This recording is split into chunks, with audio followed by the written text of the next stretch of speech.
The Adventures of Huckleberry Finn by Mark Twain. Chapter 28. By and by it was getting up time, so I come down the ladder and started for downstairs, but as I come to the girls' room the door was open, and I see Mary Jane settin' by her old hair trunk, which was open and she'd been packing things in it, getting ready to go to England. But she had stopped now with the folded gown in her lap, and had her face in her hands, crying. I felt awful bad to see it. Of course anybody would. I went in there and says, "Miss Mary Jane, you can't a-bear to see people in trouble, and I can't, most always. Tell me about it." So she done it, and it was the niggers. I just expected it. She said the beautiful trip to England was most about spoiled for her. She didn't know how she was ever going to be happy there, knowing the mother and the children weren't ever going to see each other no more. And then busted out bitterer than ever, and flung up her hands and says, "Oh, dear, dear, to think they ain't ever going to see each other any more." "But they will, and inside of 2 weeks, and I know it," says I. Laws, it was out before I could think, and before I could budge, she throws her arms around my neck and told me to say it again, say it again, say it again. I see I had spoke too sudden and said too much and was in a close place. I asked her to let me think a minute, and she set there, very impatient and excited and handsome, but looking kind of happy and eased up, like a person that's had a tooth pulled out. So I went to studying it out. I says to myself, I reckon a body that ups and tells the truth when he's in a tight place has taken considerable many risks, though I ain't had no experience and can't say for certain, but it looks so to me anyway, and yet here's a case where I'm blessed if it didn't look to me like the truth is better and actually safer than a lie. I must lay it by in my mind and think it over some time or other. It's so kind of strange and unregular. I never see nothing like it. "Well," I says to myself at last, "I'm a-goin' to chance it. I'll up and tell the truth this time, though it does seem most like settin' down on a kag of powder and touchin' it off just to see where you'll go to." Then I says, "Miss Mary Jane, is there any place out of town a little ways where you could go and stay 3 or 4 days?" "Yes, Mr. Lothrop's. Why?" "Never mind why yet. If I'll tell you how I know the niggers will see each other again inside of 2 weeks, here in this house, and prove how I know it, will you go to Mr. Lothrop's and stay 4 days?" "4 days?" she says. "I'll stay a year." "All right," I says. "I don't want nothing more out of you than just your word. I'd druther have it than another man's kiss the Bible."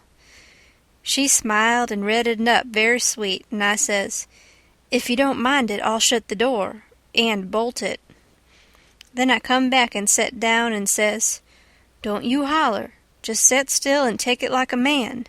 I got to tell the truth, and you want to brace up, Miss Mary, because it's a bad kind, and going to be hard to take, but there ain't no help for it. These uncles of yourn ain't no uncles at all. They're a couple of frauds, regular deadbeats. There, now we're over the worst of it. You can stand the rest middlin' easy."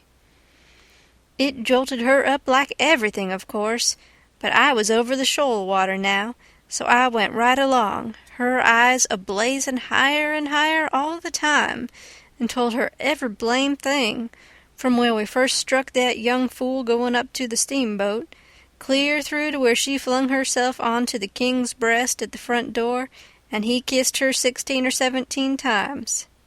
And then up she jumps with her face afire like sunset and says, "The brute! Come, don't waste a minute, not a second. We'll have them tarred and feathered and flung in the river." Says I, "Certainly, but do you mean before you go to Mr. Lothrop's, or—" "Oh," she says, "what am I thinking about?" she says, and set right down again. "Don't mind what I said, please don't. You won't, now, will you?" Laying her silky hand on mine in that kind of a way that I said I would die first. "I never thought I was so stirred up," she says. Now go on, and I won't do so any more. You tell me what to do, and whatever you say, I'll do it." "Well," I says, "it's a rough gang, them two frauds, and I'm fixed so I got to travel with them a while longer, whether I want to or not. I'd druther not tell you why, and if you was to blow on them, this town would get me out of their claws, and I'd be all right, but there'd be another person that you don't know about who'd be in big trouble. Well, we got to save him, hain't we? Of course. Well, then, we won't blow on them." Saying them words put a good idea in my head. I see how maybe I could get me and Jim rid of the frauds, get them jailed here, and then leave. But I didn't want to run the raft in the daytime without anybody aboard to answer questions but me, so I didn't want the plan to begin working till pretty late tonight. I says, "Miss Mary Jane, I'll tell you what we'll do, and you won't have to stay at Mr. Lothrop's so long, nother. How far is it?" "A little short of 4 miles, right out in the country back here." "Well, that'll answer. Now you go 'long out there and lay low till 9 or half-past tonight, and then get them to fetch you home again. Tell them you've thought of something. If you get here before 11, put a candle in this window, and if I don't turn up, wait till 11, and then if I don't turn up it means I'm gone and out of the way and safe. Then you come out and spread the news around and get these beats jailed." "Good," she says, "I'll do it. And if it just happens so that I don't get away, but get took up along with them, you must up and say I told you the whole thing beforehand, and you must stand by me all you can." "Stand by you, indeed I will. They shan't touch a hair of your head," she says, and I see her nostrils spread and her eyes snap when she said it, too. "If I get away I shan't be here," I says, "to prove these rapscallions ain't your uncles, and I couldn't do it if I was here. I could swear they was beats and bummers, that's all, though that's worth something. Well, there's others can do that better than what I can, and they're people that ain't going to be doubted as quick as I'd be. I'll tell you how to find them. Give me a pencil and a piece of paper. There, Royal Nonsuch, Bricksville. Put it away and don't lose it.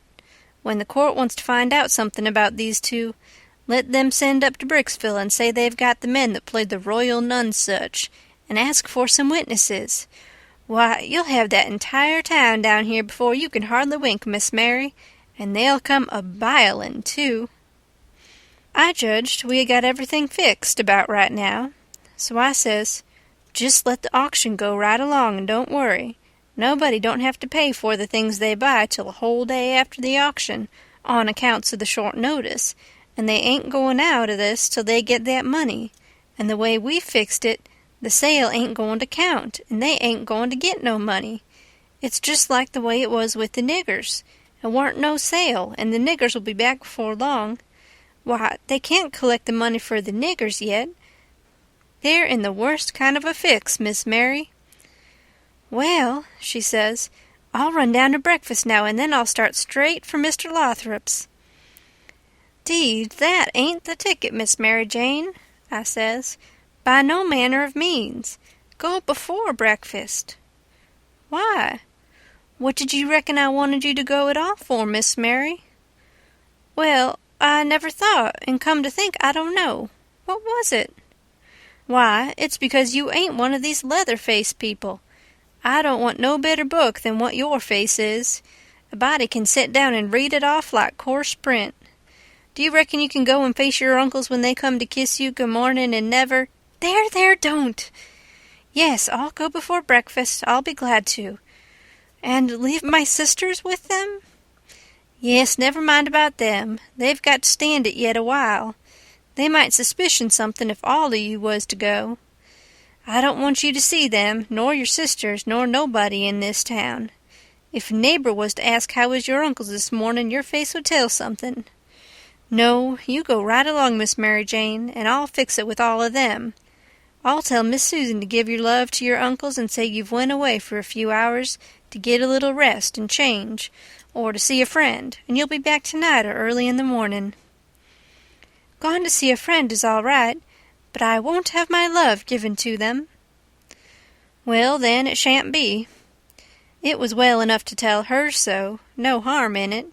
It was only a little thing to do, and no trouble, and it's the little things that smooths people's roads the most, down here below. It would make Mary Jane comfortable, and it wouldn't cost nothing. Then I says, there's one more thing, that bag of money. Well, they've got that, and it makes me feel pretty silly to think how they got it. No, you're out there. They hain't got it. Why, who's got it? I wish I knowed, but I don't. I had it because I stole it from them, and I stole it to give to you, and I know where I hid it, but I'm afraid it ain't there no more. I'm awful sorry, Miss Mary Jane. I'm just as sorry as I can be, but I done the best I could. I did, honest. I come nigh getting caught, and I had to shove it into the first place I come to and run, and it warn't a good place. Oh, stop blaming yourself. It's too bad to do it, and I won't allow it. You couldn't help it if it wasn't your fault. Where did you hide it? I didn't want to set her to thinking about her troubles again, and I couldn't seem to get my mouth to tell her what would make her see that corpse layin' in the coffin with that bag of money on his stomach. So for a minute I didn't say nothing. Then I says, I'd rather not tell you where I put it, Miss Mary Jane, if you don't mind letting me off, but I'll write it for you on a piece of paper, and you can read it along the road to Mr. Lothrop's if you want to. Do you reckon that'll do? Oh, yes. So I wrote, I put it in the coffin. I was in there when you was crying there away in the night. I was behind the door, and I was mighty sorry for you, Miss Mary Jane.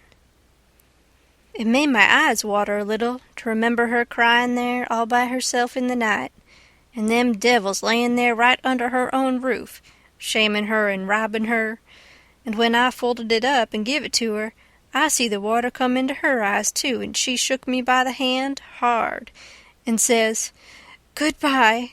I'm going to do everything just as you've told me, and if I don't ever see you again, I shan't ever forget you, and I'll think of you a many a time, and I'll pray for you too. And she was gone. Pray for me? I reckoned if she knowed me, she'd take a job that was more nearer her size. I bet she done it just the same. She was just that kind.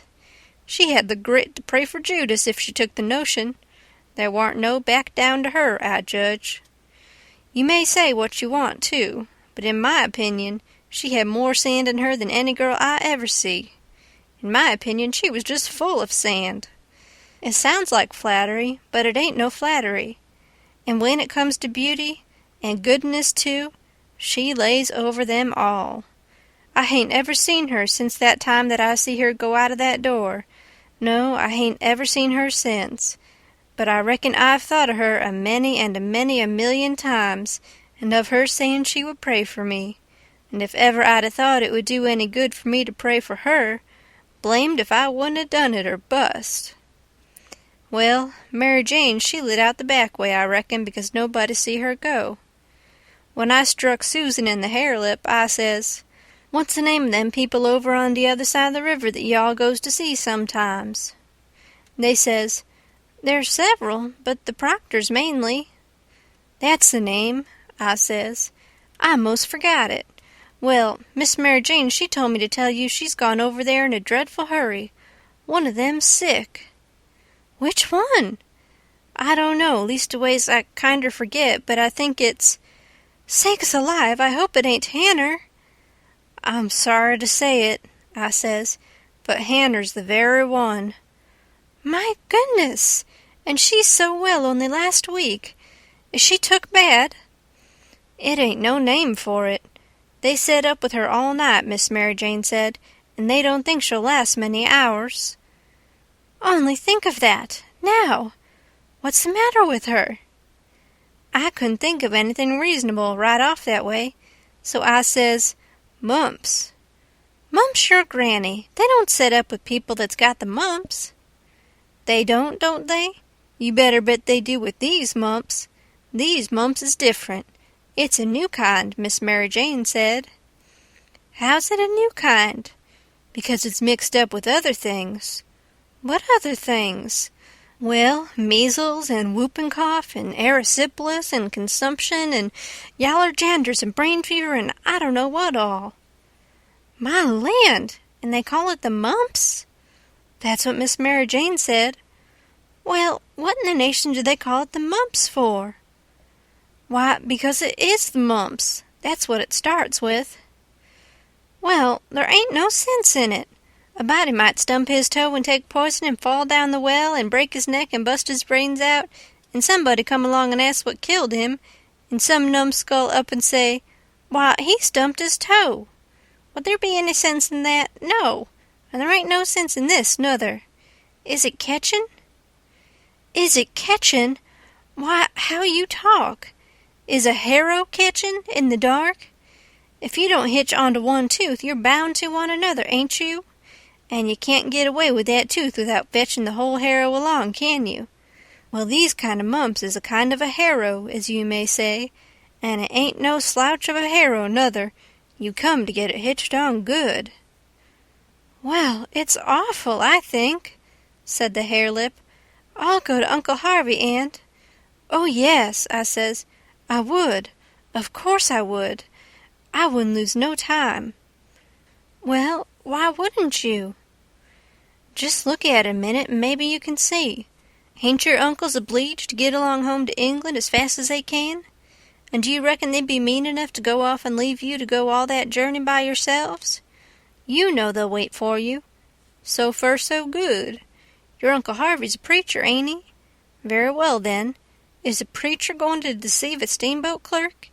Is he going to deceive a ship clerk, so as to get them to let Miss Mary Jane go aboard? Now you know he ain't. What will he do, then? Why, he'll say, "It's a great pity, but my church matters has got to get along the best they can, for my niece has been exposed to the dreadful pluribus unum mumps, and so it's my bounden duty to set down here and wait the 3 months it takes to show on her if she's got it. But never mind, if you think it's best to tell your Uncle Harvey—" "Shucks, and stay fooling around here when we could all be having a good time in England, whilst we was waiting to find out whether Mary Jane's got it or not? Why, you talk like a muggins." "Well, anyway, maybe you'd better tell some of the neighbors." "Listen at that, now. You do beat all for natural stupidness. Can't you see that they'd go and tell? There ain't no way but just not to tell anybody at all." "Well, maybe you're right. Yes, I judge you are right. But I reckon we ought to tell Uncle Harvey she's gone out for a while anyway, so he won't be uneasy about her. Yes, Miss Mary Jane, she wanted you to do that. She says, 'Tell them to give Uncle Harvey and William my love and a kiss, and say I've run over the river to see Mr. What is the name of that rich family your Uncle Peter used to think so much of? I mean the one that— Why, you must mean the Apthorpes, ain't it? Of course, bother them kind of names. A body can't ever seem to remember them half the time, somehow.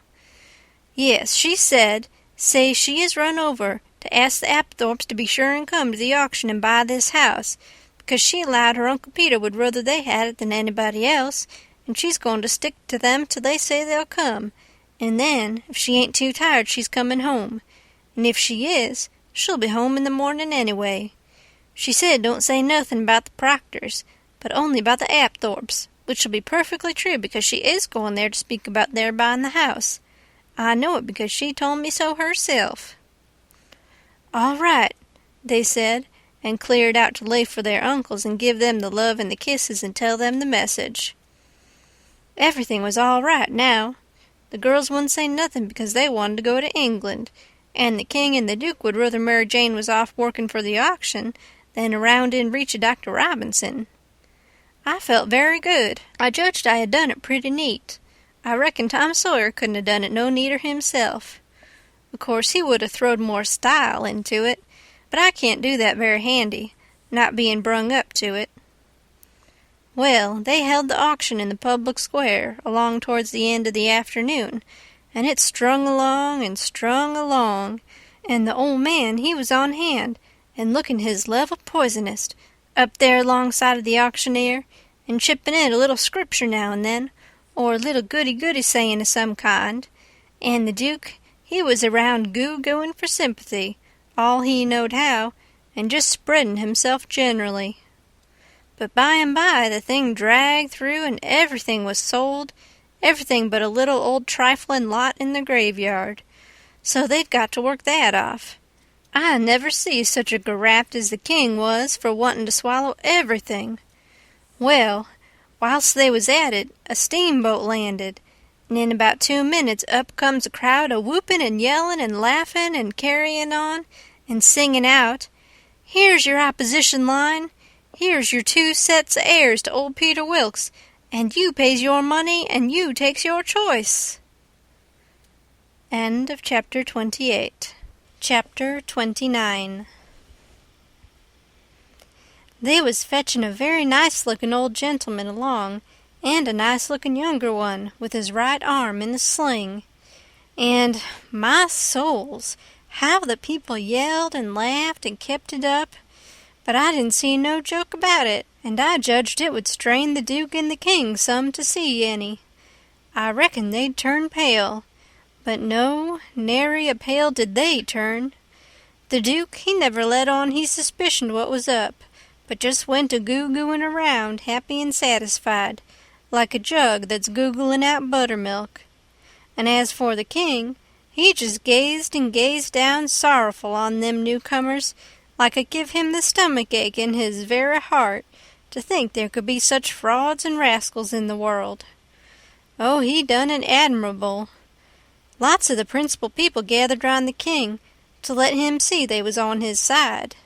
That old gentleman that had just come looked all puzzled to death.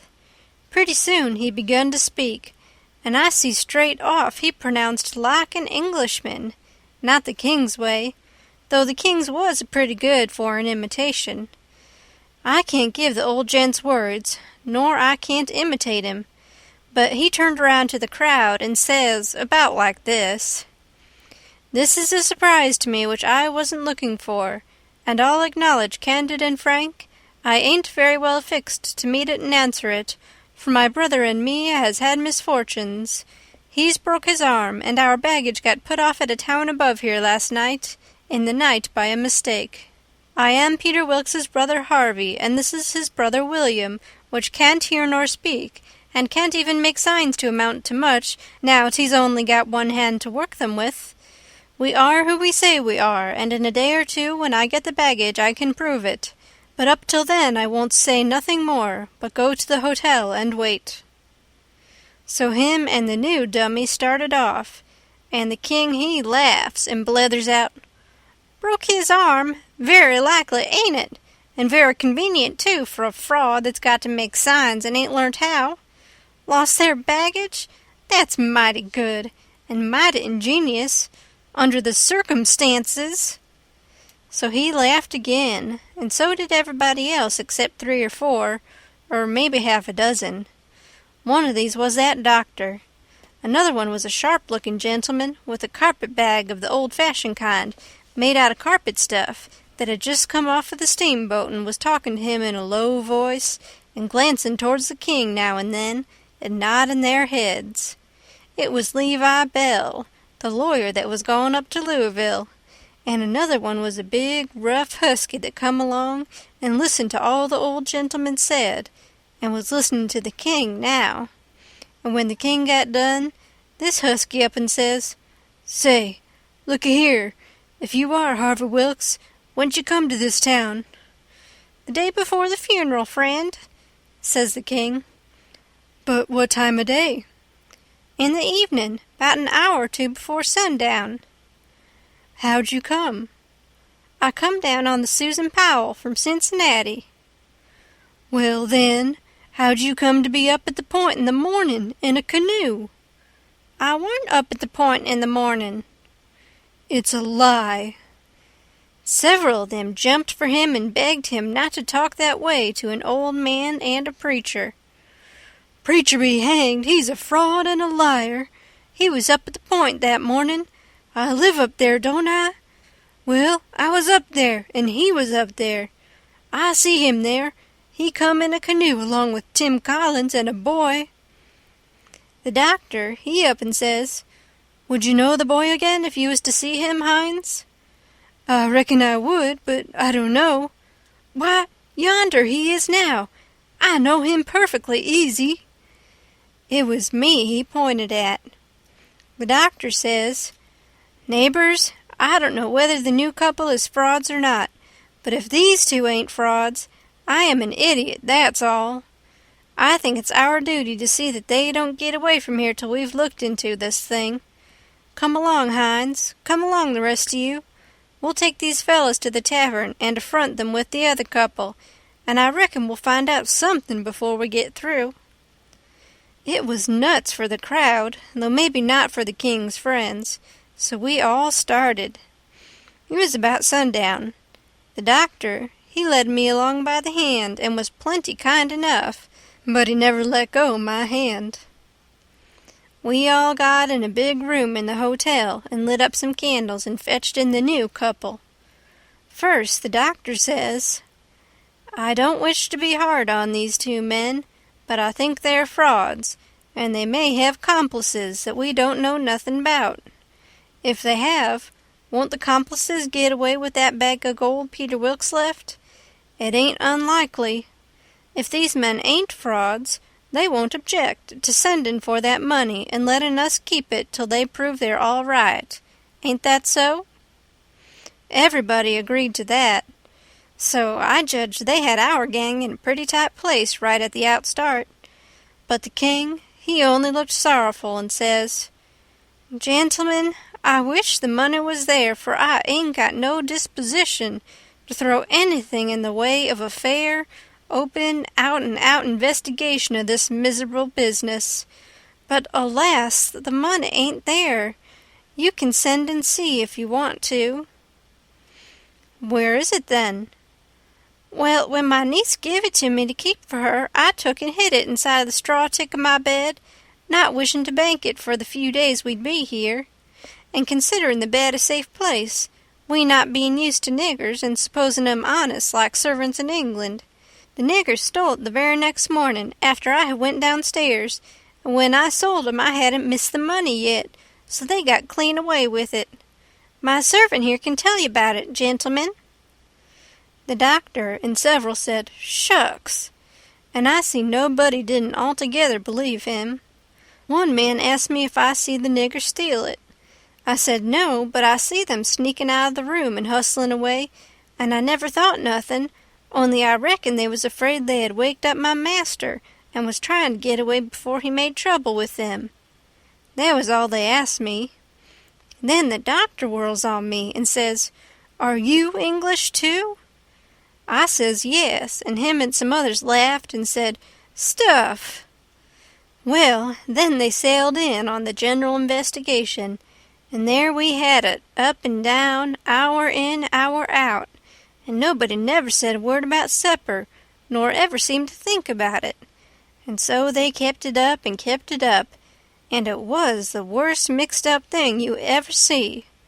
They made the king tell his yarn, and they made the old gentleman tell his'n, and anybody but a lot of prejudiced chuckleheads would have seen that the old gentleman was spinning truth and the other one lies. And by they had me up to tell what I knowed. The king, he give me a left-handed look out of the corner of his eye, and so I knowed enough to talk on the right side.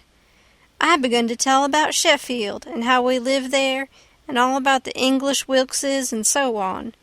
But I didn't get pretty fur till the doctor begun to laugh, and Levi Bell, the lawyer, says, "Set down, my boy. I wouldn't strain myself if I was you. I reckon you ain't used to lying. It don't seem to come handy. What you want is practice. You do it pretty awkward." I didn't care nothing for the compliment, but I was glad to be let off anyway. The doctor, he started to say something, and turns and says, "If you'd been in town at first, Levi Bell—" The king broke in and reached out his hand and says, "Why, is this my poor dead brother's old friend that he's wrote so often about?" The lawyer and him shook hands, and the lawyer smiled and looked pleased, and they talked right along a while, and then got to one side and talked low. And at last the lawyer speaks up and says, "That'll fix it. I'll take the order and send it, along with your brothers, and then they'll know it's all right." So they got some paper and a pen, and the king he sit down and twisted his head to one side and chawed his tongue and scrawled off something, and then they gave the pen to the Duke, and then for the first time the Duke looked sick, but he took the pen and wrote. So then the lawyer turns to the new old gentleman and says, "You and your brother please write a line or two and sign your names." The old gentleman wrote, but nobody couldn't read it. The lawyer looked powerful astonished and says, "Well, it beats me," and snaked a lot of old letters out of his pocket and examined them, and then examined the old man's writing, and then them again, and then says, "These old letters is from Harvey Wilkes, and these two handwritings, and anybody can see they didn't write them." The king and the Duke looked old and foolish, I tell you, to see how the lawyer had took them in. "And here's this old gentleman's handwriting, and anybody can tell easy enough he didn't write them. Fact is, the scratches he makes ain't properly writing at all. Now, here's some letters from—" The new old gentleman says, "If you please, let me explain. Nobody can read my hand but my brother there, so he copies for me. It's his hand you've got there, not mine." "Well," says the lawyer, "this is a state of things. I've got some of William's letters, too, so if you'll get him to write a line or so, we can come—" "He can't write with his left hand," says the old gentleman. "If he could use his right hand, you would see that he wrote his own letters and mine, too. Look at both, please. They're by the same hand." The lawyer done it, and says, "I believe it's so, and if it ain't so, there's a heap stronger resemblance than I'd noticed before, anyway. Well, well, well, I thought we was right on the track of a solution, and it's gone to grass, partly. But anyway, one thing is proved. These two ain't either of them Wilkses," and he wagged his head towards the king and the Duke. Well, what do you think? That mule-headed old fool wouldn't give in then. Indeed he wouldn't. Said it warn't no fair test. Said his brother William was the cussedest joker in the world, and hadn't tried to write. He see William was going to play one of his jokes the minute he put the pen to paper, and so he warmed up and went warbling right along till he was actually beginning to believe what he was saying himself. But pretty soon the new gentleman broke in and says, "I've thought of something. Is there anybody here that helped to lay out the late Peter Wilkes for burying?" "Yes," says somebody. "Me and Ab Turner done it. We're both here." Then the old man turns toward the king and says, "Perhaps this gentleman can tell me what was tattooed on his breast." Blamed if the king didn't have to brace up mighty quick, or he'd a squished down like a bluff bank that the river has cut under. It took him so sudden, and mind you, it was a thing that was calculated to make most anybody squish to get fetched such a solid one as that without any notice, because how was he going to know what was tattooed on the man? He whitened a little, he couldn't help it, and it was mighty still in there, and everybody bending a little forwards and gazing at him. Says I to myself, now he'll throw up the sponge, there ain't no more use. Well, did he? A body can't hardly believe it, but he didn't. I reckon he thought he'd keep the thing till he tired them people out, so they'd thin out, and him and the Duke could break loose and get away. Anyway, he set there, and pretty soon he begun to smile, and says, "Humph, it's a very tough question, ain't it? Yes, sir, I can tell you what's tattooed on his breast. It's just a small, thin, blue arrow. That's what it is, and if you don't look close, you can't see it. Now what do you say, hey?" Well, I never see anything like that old blister for clean out-and-out cheek. The new gentleman turns brisk towards Ab Turner and his pard, and his eyes lights up like he judged he'd got the king this time, and says, "There, you've heard what he said. Was there any such mark on Peter Wilkes's breast?" Both of them spoke up and says, We didn't see no such mark." "Good," says the old gentleman. "Now, what you did see on his breast was a small, dim P, and a B, which is an initial he dropped when he was young, and a W with dashes between them, so P-B-W. And he marked them that way on a piece of paper. Come, ain't that what you saw?" Both of them spoke up again and says, "No, we didn't. We never seen any marks at all." Well, everybody was in a state of mind now, and they sings out, "The whole bilin' of 'em's frauds. Let's duck 'em. Let's drown 'em. Let's ride 'em on a rail."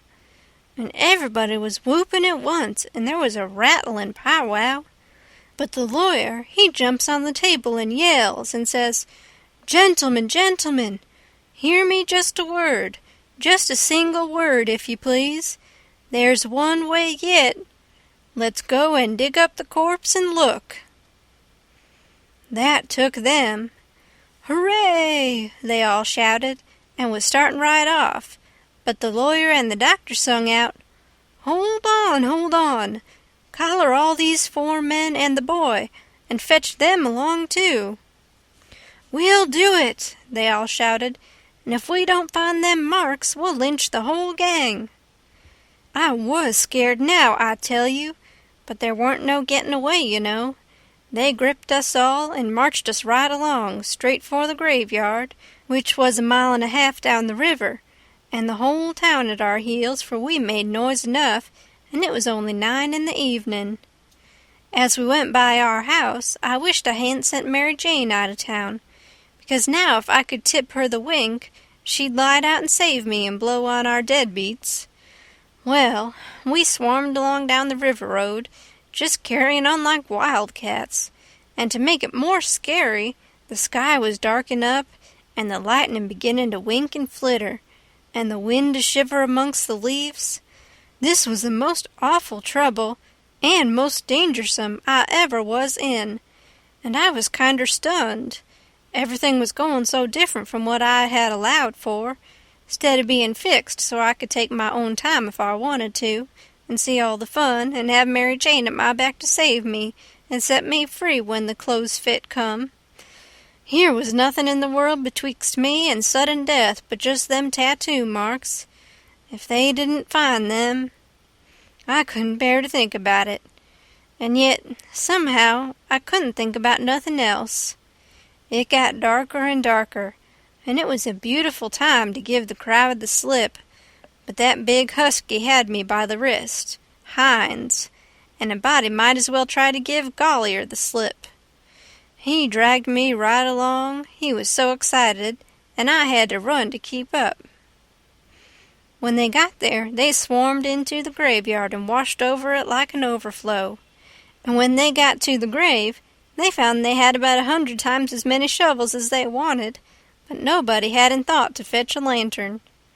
But they sailed into digging anyway, by the flicker of the lightning, and sent a man to the nearest house, a half-mile off, to borrow one. So they dug and dug like everything, and it got awful dark, and the rain started, and the wind swished and swooshed along, and the lightning come brisker and brisker, and the thunder boomed, but them people never took no notice of it. They was so full of this business, and one minute you could see everything and every face in that big crowd, and the shovelfuls of dirt sailing up out of the grave, and the next second the dark wiped it all out and you couldn't see nothing at all. At last they got out the coffin and begun to unscrew the lid, and then such another crowding and shouldering and shoving as there was to scrouge in and get a sight you never see, and in the dark that way it was awful.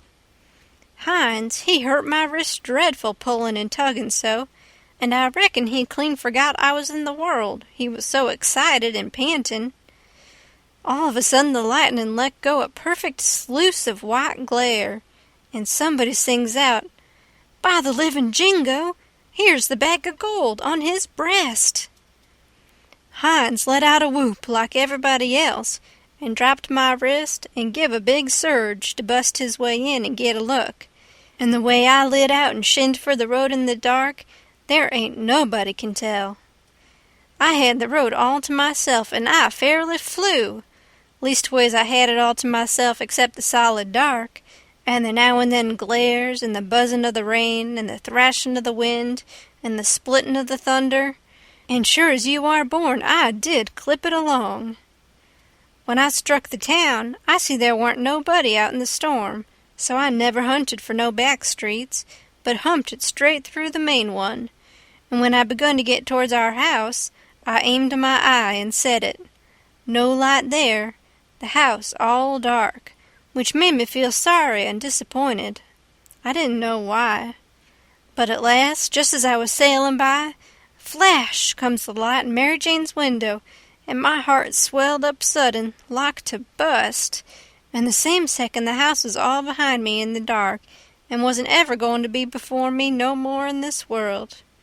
She was the best girl I ever see, and had the most sand. The minute I was far enough above the town to see I could make the towhead, I begun to look sharp for a boat to borrow, and the first time the lightning showed me one that wasn't chained, I snatched it and shoved. It was a canoe, and it warn't fastened with nothing but a rope. The towhead was a rattling big distance off, away out there in the middle of the river, but I didn't lose no time, and when I struck the raft at last, I was so fagged I would have just laid down to blow and gasp if I could afforded it. But I didn't. As I sprung aboard, I sung out, "Out with you, Jim, and set her loose! Glory be to goodness we're shut of them!" Jim lit out and was a-comin' for me with both arms spread, he was so full of joy. But when I glimpsed him in the lightning, my heart shot up in my mouth, and I went overboard backwards, for I forgot he was old King Lear and a drowned Arab all in one, and it most scared the livers and lights out of me. But Jim, he fished me out and was going to hug me and bless me and so on, he was so glad I was back, and we was shut of the king and the duke. But I says, "Not now, have it for breakfast, have it for breakfast. Cut loose and let her slide." So, in 2 seconds away we went a-sliding down the river, and it did seem so good to be free again, and all by ourselves on the big river, and nobody to bother us. I had to skip around a bit, and jump up and crack my heels a few times. I couldn't help it. But about the third crack, I noticed a sound that I knowed mighty well, and held my breath and listened and waited. And sure enough, when the next flash busted out over the water, here they come, and just a-layin' to their oars and making their skiff hum. It was the king and the duke. So I wilted right down onto the planks then and give up. It was all I could do to keep from crying. End of Chapter 29. Chapter 30. When they got aboard, the king went for me and shook me by the collar and says, "Trying to give us the slip, was ye, you pup? Tired of our company, hey?" I says, "No, your majesty, we warn't. Please don't, your majesty." "Quick, then, and tell us what was your idea, or I'll shake the insides out of you." "Honest, I'll tell you everything just as it happened, your majesty. The man that had a holt of me was very good to me, and kept saying he had a boy about as big as me that died last year, and he was sorry to see a boy in such a dangerous fix. When they was all took by surprise by finding the gold, and made a rush for the coffin, he lets go of me and whispers, 'Heel it now, or they'll hang ye, sure.' And I lit out. It didn't seem no good for me to stay. I couldn't do nothing, and I didn't want to be hung if I could get away. So I never stopped running till I found the canoe, and when I got here I told Jim to hurry or they'd catch me and hang me yet, and I said I was afeard you and the Duke wasn't alive now, and I was awful sorry, and so was Jim, and was awful glad when we see you coming. You may ask Jim if I didn't." Jim said it was so, and the king told him to shut up, and said, "Oh, yes, it's mighty likely," and shook me up again and said he reckoned he'd drowned me. But the Duke says, "Let go the boy, you old idiot. Would you a done any different? Did you inquire around for him when you got loose? I don't remember it." So the king let go of me and begun to cuss that town and everybody in it. But the Duke says, "You better a blame sight give yourself a good cussin', for you're the one that's entitled to it most. You hain't done a thing from the start that had any sense in it, except comin' out so cool and cheeky with that imaginary blue arrow mark. That was bright. It was right down bully, and it was the thing that saved us, for if it hadn't been for that, they'd a jailed us till them Englishmen's baggage came, and then the penitentiary, you bet. But that trick took 'em to the graveyard, and the gold done us a still bigger kindness, for if the excited fools hadn't let go all holts and made that rush to get a look, we'd a slept in our cravats tonight. Cravats warranted to wear, too, longer than we'd need 'em." They was still a minute, thinking.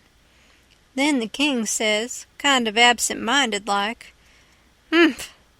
And we reckon the niggers stole it." That made me squirm. "Yes," said the Duke, kinder slow and deliberate and sarcastic, "we did." After about a half a minute the king drawls out, "Leastways I did." The Duke says the same way, "On the contrary, I did." The king kind of ruffles up and says, "Looky here, Bilgewater, what are you referring to?" The Duke says, pretty brisk, "When it comes to that, maybe you'll let me ask, what was you referring to?" "Shucks," says the king, very sarcastic, "but I don't know. Maybe you was asleep and didn't know what you was about." The Duke bristles up now and says, "Oh, let up on this cussed nonsense. Do you take me for a blame fool? Don't you reckon I know who hid that money in that coffin?" "Yes, sir, I know you do know, because you done it yourself." "It's a lie," and the Duke went for him. The king sings out, "Take your hands off, leg o' my throat. I take it all back." The Duke says, "Well, you just own up first that you did hide that money there, intending to give me the slip one of these days, and come back and dig it up and have it all to yourself." "Wait just a minute, Duke. Answer me this one question, honest and fair. If you didn't put the money there, say it and I'll believe you and take back everything I said." "You old scoundrel, I didn't, and you know I didn't. There now." "Well, then, I believe you, but answer me only just this one more. Now don't get mad. Didn't you have it in your mind to hook the money and hide it?" The Duke never said nothing for a little bit. Then he says, "Well, I don't care if I did. I didn't do it anyway. But you not only had it in mind to do it, but you done it." "I wished I never die if I done it, Duke, and that's honest. I won't say I weren't going to do it because I was, but somebody got in ahead of me." "It's a lie. You done it, and you got to say you done it, or—" The king began to gurgle, and then he gasps out, "'Nuff! I'll own up." I was very glad to hear him say that, and it made me feel much more easier than what I was feeling before. So the Duke took his hands off and says, "If you ever deny it again, I'll drown you. It's well for you to sit there and blubber like a baby. It's fitting for you, after the way you've acted. I never see such an old ostrich for wanting to gobble everything. And I a-trusting you all the time like you was my own father. You ought to been ashamed of yourself to stand by and hear it saddled on to a lot of poor niggers, and you never say a word for 'em. It makes me feel ridiculous to think I was soft enough to believe that rubbish. Cuss you, I can see now why you was so anxious to make up the deficit. You wanted to get what money I'd got out of the Nonesuch, and one thing or another, and scoop it all. The king says, timid and still a-snufflin', "Why, Duke, it was you that said make up the deficit. It warn't me." "Dry up. I don't want to hear no more out of you," says the Duke. "And now you see what you got by it. They've got all their own money back, and all of ourn, but a shekel or two besides. G'long to bed, and don't you defercit me no more defercits, long's you live." So the king sneaked into the wigwam, and took to his bottle for comfort, and before long the Duke tackled his bottle, and so in about half an hour they was as thick as thieves again, and the tighter they got, the lovin'er they got, and went to snoring in each other's arms. They both got powerful mellow, but I noticed the king didn't get mellow enough to forget to remember to not deny about hiding the money bag again. That made me feel easy and satisfied. Of course, when they got to snoring, we had a long gabble, and I told Jim everything. End of chapter 30.